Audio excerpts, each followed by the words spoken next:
What's going on, ladies and gentlemen? Thank you so much for tuning in. It's me, Mikey Pipes, and today we're headed to the 8th floor of this luxury beachfront apartment building here in the beautiful city of Long Beach, New York. The homeowner called yesterday because one of their central air conditioning systems isn't keeping up.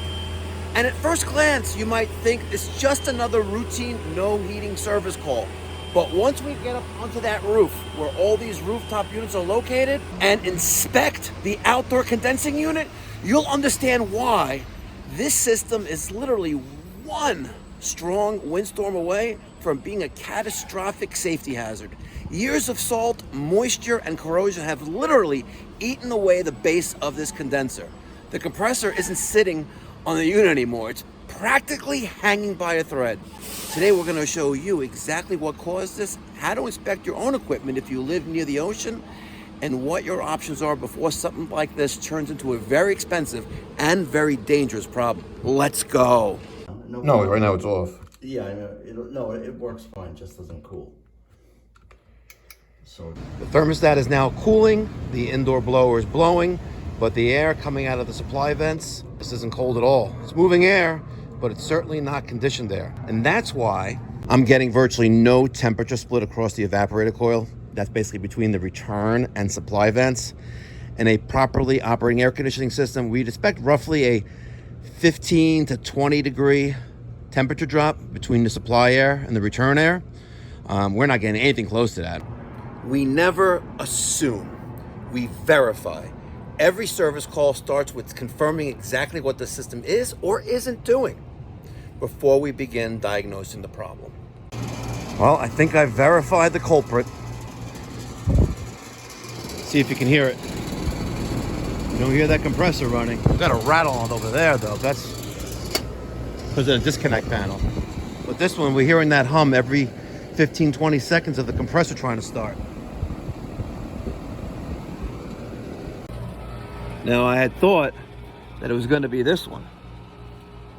I don't know if you could see in the picture, but let me show you the underneath of this. There it is. Held up with some wood, pressure-treated lumber for the win. Damn, that's creative. All right, now that I've verified which unit I need to work on, let's take a peek under the hood and verify that that dual capacitor is good.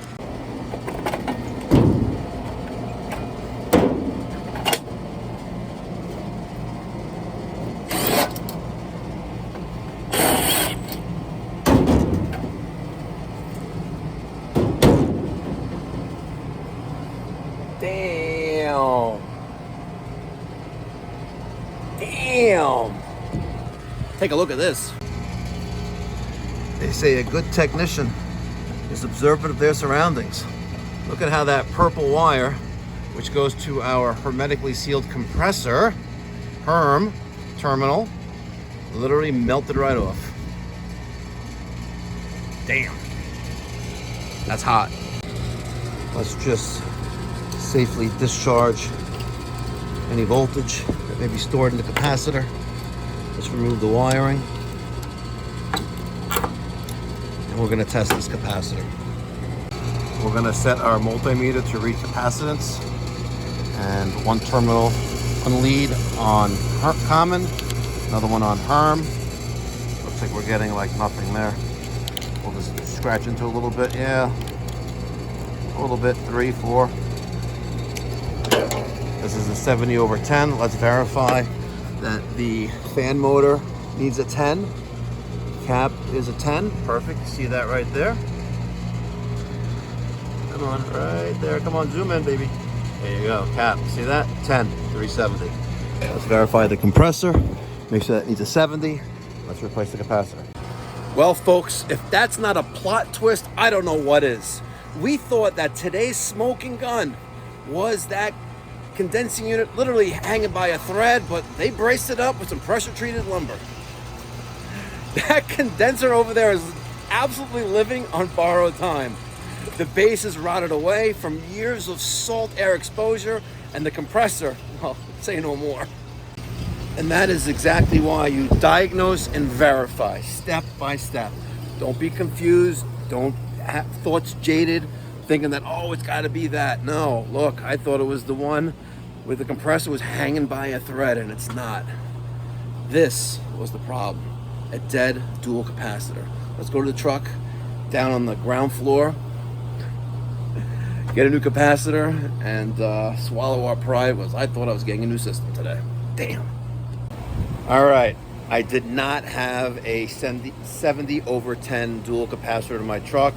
This is what I had, and this is what I did. I had an Amperage 70/5, and I had a single 10.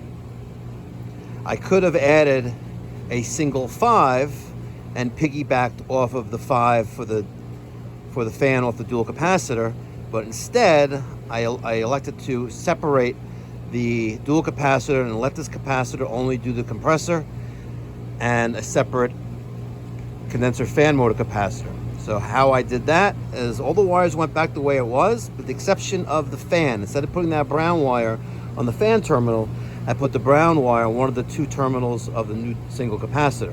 Then I ran a wire using 12 gauge wiring with some spade connectors, crimp spade connectors, went from common to the other side of there. I'm gonna get some band iron from the truck, we'll strap this in, and we'll fire up. All right, folks, let me show you what I did. Got a piece of band iron from the truck, secured that single 10 capacitor for the condenser fan motor.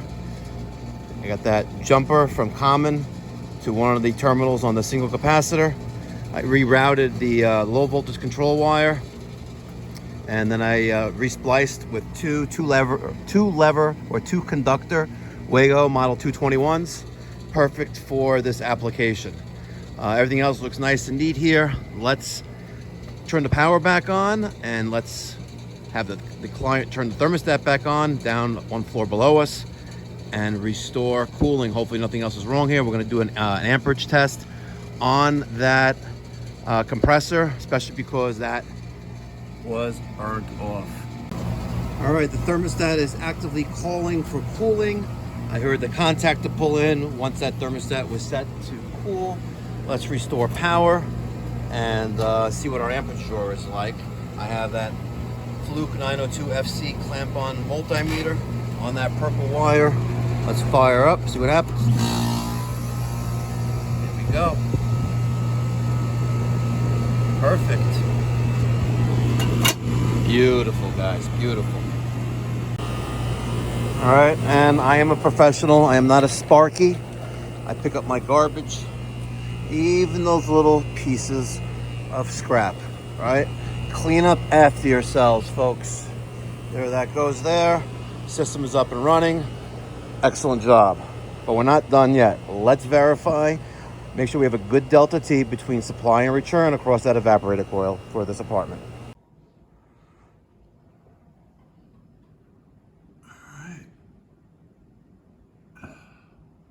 And dropping.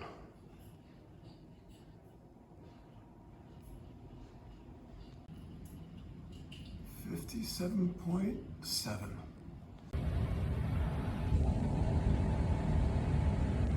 75.